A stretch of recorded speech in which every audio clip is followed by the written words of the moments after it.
You also addressed U.S. foreign policy this week in terms of the budget. You said we should consider a quicker drawdown of forces in Afghanistan, and then you said this: with Afghanistan, with Iraq too, and now with Libya, the cost of the war has got to be considered. So the question is, would you pull some of our U.S. forces out of Iraq, Afghanistan, and Libya because we can't afford to keep them there?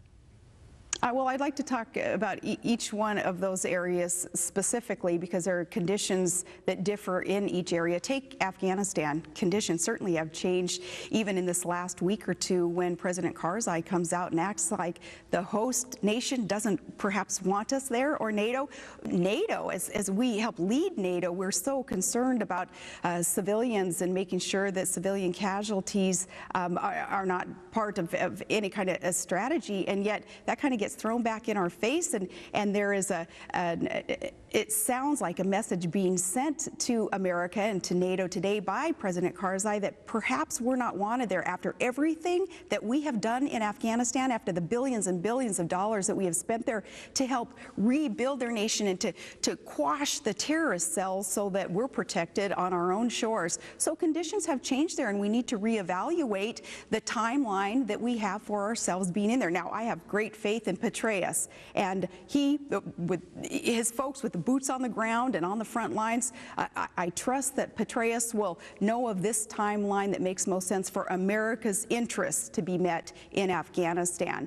Now, in Libya, conditions there, we have to consider that what Congress just passed via this resolution this last week is a good thing. It's a good message to President Obama. He has not been clear about what our mission is in Libya, and that's what the resolution is asking.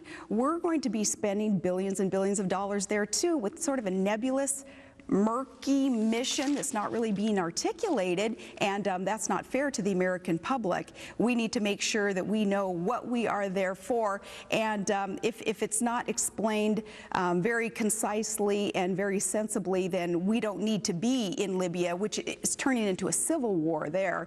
We don't need to be intervening. Just real quickly, back to Afghanistan. I want to move on to some other things, but real quickly on Afghanistan, are you saying that the combination of Karzai criticizing and trying to limit our mission and the cost factor in our U.S. budget, our debt, that we should reconsider our commitment, how long and how and what a footprint we have in Afghanistan? With putting faith in General Petraeus as he lines out a timeline for the American public to understand, yes, those two factors, Chris, that you mentioned have got to be considered and reevaluated.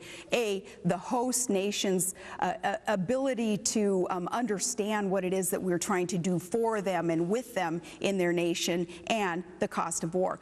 3 wars that we're engaged in today, and our country nearing bankruptcy. We have to rethink everything that we're doing with foreign aid and with foreign intervention. We have got to make sure that it's America's interest first being met in each one of these nations. And if there is an opportunity to, say, in Afghanistan, with General Petraeus's guidance, to back out a little bit, perhaps sooner than we had because of these conditions that have changed most recently, then I would support that.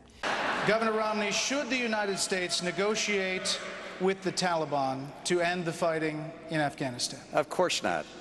And Speaker Gingrich is right. Of course you take out our enemies, wherever they are.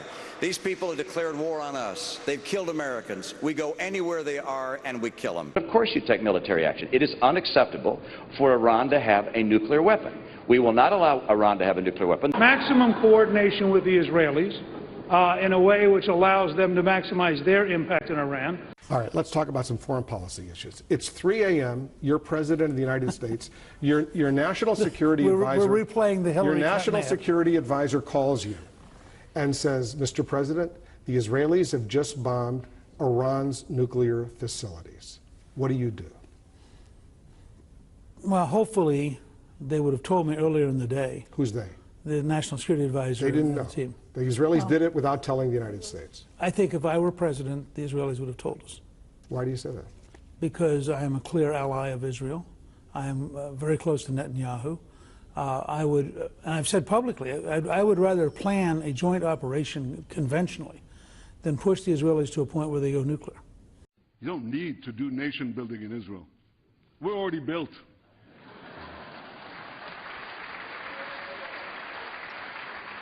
You don't need to export democracy to Israel. We've already got it.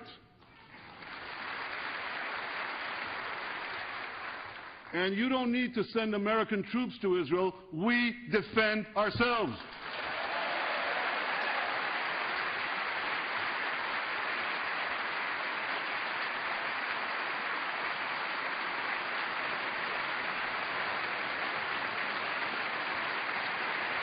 I am very close to Netanyahu. I am very close to Netanyahu. I am very close to Netanyahu. Congressman Paul, let me follow up with you for just 30 seconds. Just 30 seconds. Just 30 seconds. Is it worth going to war to prevent a nuclear weapon in Iran? No, it isn't worthwhile. And the only way you would do that is you would have to go to the Congress. We as Commander-in-Chief aren't making the decision to go to war. You know, the old-fashioned way, the Constitution, the Constitution, the Constitution, you go to the Congress and find out if our national security is threatened. And I'm afraid what's going on right now is similar to the war propaganda that went on against Iraq. You know, they didn't have weapons of mass destruction, and it was orchestrated, and it was, to me, a tragedy of what's happened these last 10 years, the death and destruction, $4 trillion in debt. So no, it's not worthwhile going to war. If you do, you get a declaration of war, and you fight it, and you win it, and get it over with. But I talk about the Constitution. The Constitution has rules, and I don't like it when we send our kids off to fight these wars, and when those individuals didn't go themselves, and then come up and when they're asked, they say, oh, I don't think one person could have made a difference. I have a pet peeve that annoys me to a great deal, because when I see these young men coming back, my heart weeps for them. One quick follow-up. When I was drafting, I was married and had 2 kids, and I went.